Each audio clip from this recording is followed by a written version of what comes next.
আপনি আপনি বলেছেন যে মসজিদে গিয়ে নারীদের জন্য বা মহিলাদের জন্য জামাতে নামাজ আদায় করা মাকরু, কিন্তু আমি আপনার এই বক্তব্যটার পরিপ্রেক্ষিতে আমি দেখতে পাচ্ছি যে এটা তো বরং মাকরু নয়, কেউ কেউ এটাকে মুস্তাহাব বা এনকারেজ বলতে চান। অনেকে উদাহরণ দিচ্ছেন আয়েশা যিনি প্রফেটের স্ত্রী ছিলেন, রাদিয়াল্লাহু আনহা, হ্যাঁ আয়েশা রাদিয়াল্লাহু আনহা, উনি ইমামতি করে মেয়েদের নামাজ পড়িয়েছেন, এবং যে জায়গায় আপনি এটা মুকরু বলছেন ওই জায়গায় কেউ মুস্তাহাব বলতে গিয়ে আপনার বক্তব্যের বিরোধিতা করছেন। এটা নিয়ে আপনি যদি আমাদের একটু বলেন। এটা আমি চ্যালেঞ্জ করছি, ওপেন চ্যালেঞ্জ। আম্মা জান আয়েশা রাদিয়াল্লাহু তাআলা আনহা কখনোই ইমামতি করেননি, বরং জাকওয়ান ইমামতি করেছিল, পিছনে তিনি নামাজ পড়েছিলেন। সেটা ফরজ নামাজ ছিল না, তারাবিয়ার নামাজ।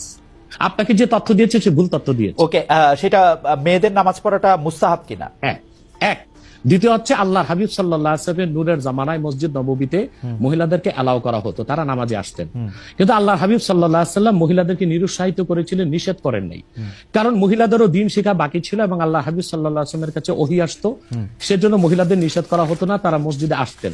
হযরত ওমর রাদিয়াল্লাহু তাআলা আনহু তার খেলাফতের সময় বলেছেন মহিলাদের জন্য ঘরেই নামাজ পড়াটা উত্তম। তখন প্রচুর পরিমাণ সাহাবী উপস্থিত ছিলেন, তারা হযরত ওমরের এই কাজে কেউ বাধা দেননি। সেজন্য মহিলাদের মসজিদে আসাটা হারাম নয়, মাকরু বলা হয়েছে জামাতে আসা। কারণ আম্মাজান আয়েশা রাদিয়াল্লাহু তাআলা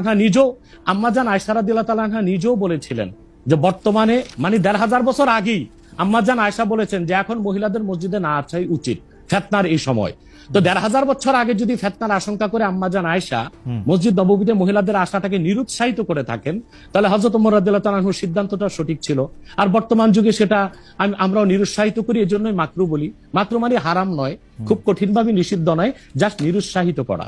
আপনি মাকরু ফতোয়াটা কোথায় পেলেন? আর আপনি যে বলছেন যে কোথায় পেলাম বলছি, আনহা এটা পড়েন নাই, কিন্তু আমি এখন যেটা দেখতে পাচ্ছি যে women praying in congregation among themselves, এটা মাদিনা বলে একটা পিরিয়ডিক্যালস বাইরে হয় মাদিনা ইউনিভার্সিটি থেকে, সেইখান থেকে একজন বলতেছেন যে এটা পড়ছেন। আমি তো এটা সত্য অসত্য বিচার করতে পারবো না।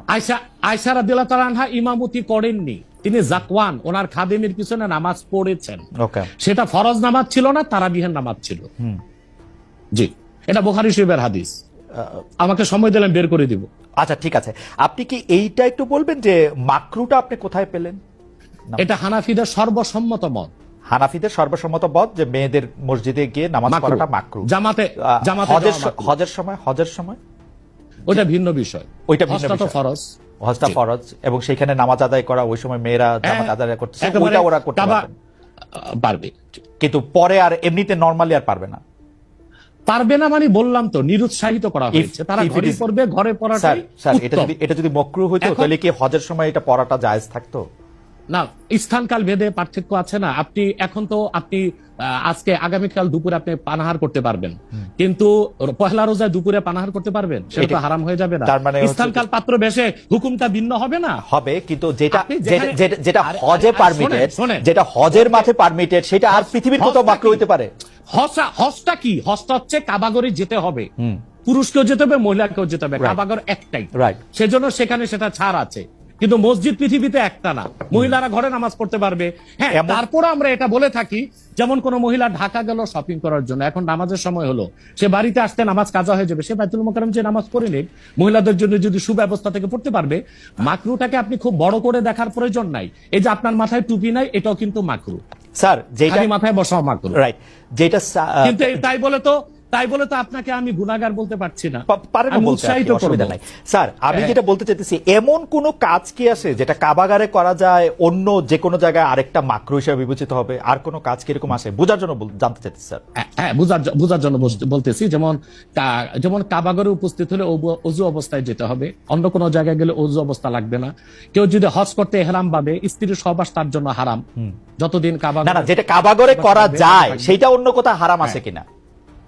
কাবাগর, হ্যাঁ হারাম আছে। যেমন কাবাগর তোয়াফ করা হচ্ছে ফরজ, হজের একটা ফরজ, কিন্তু পৃথিবীর অন্য কোনো ঘর কোনো জায়গায় তোয়াফ করা যায় না, সেখানে যেটা অন্য জায়গায় যায় না। মানে যেহেতু কাবাগর তোয়াফ করা যায়, মানে কাবাগর শুধু তোয়াফের জায়গা, কাবাগর তোয়াফ করা ফরজ, কিন্তু পৃথিবীর অন্য কোন মসজিদ বা আল্লাহর ওলির কোন কবর বা মাজার তো তোয়াফ করা যাবে না, সেটা তো শিরক।